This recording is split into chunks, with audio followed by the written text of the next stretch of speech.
ప్రజాపంత ప్రస్తుతం అయితే mass line మారినటువంటి పార్టీ జిల్లా కార్యదర్శి కాంగ్రెస్. ఈరోజు భారతదేశానికి సంబంధించి విప్లవకారుల మధ్య చీలిక పేలికలు ఇట్లాంటి సంఘటనలు అనేకం జరుగుతూ విప్లవకారులు ఒక అనైక్యతతో కూడుకున్నటువంటి పరిస్థితి ఏర్పడి అనేక గ్రూపులుగా విప్లవకారులు వెళ్ళిపోయినటువంటి పరిస్థితి ఉంది.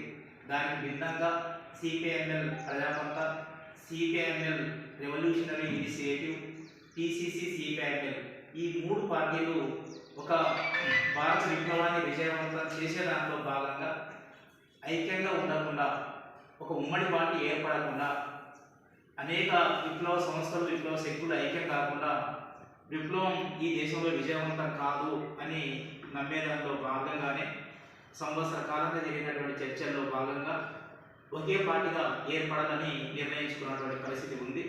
ఆ దానిలో భాగంగానే ఈ మూడు పార్టీలు కలిసి సిపిఐఎంఎల్ మాస్ లైన్ అనే పార్టీని ఏర్పాటు చేసుకోవడం అనేది జరిగింది. ఆ దాన్ని మొన్న ఫిబ్రవరి 20 తారీఖు నాడు దేశవ్యాప్తంగా ప్రకటించినటువంటి పరిస్థితి.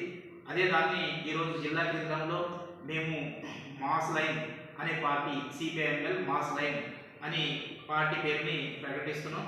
ఇప్పటి నుంచి ప్రజాపంత పార్టీ మాస్ లైన్లో ఉంటుంది అనే సంగతిని ఈ సందర్భంగా గుర్తు చేస్తున్నాం. ఇంతకాలంగా ప్రజాపంత పార్టీ ప్రజల మెదడులో నాలుకల్లో నాలుగు ప్రజల్లో ఒక భాగంగా వచ్చినటువంటి పరిస్థితి మనకు అందరికీ కూడా తెలుసు. శ్రామిక వర్గాన్ని, ముఖ్యంగా కార్మికులు, రైతుల్ని ఐక్యం చేసే దాంట్లో ఈ జిల్లాలో ముందు వరుస నిలబడింది. పోరాటాన్ని నిర్మించడంలో కూడా చాలా క్రియాశీలకమైనటువంటి, మిలిటెంట్తో కూడుకున్నటువంటి, నిజాయితీతో కూడుకున్నటువంటి కార్యక్రమాన్ని చేపట్టి విజయవంతం చేసుకున్నటువంటి పరిస్థితి ఉంది.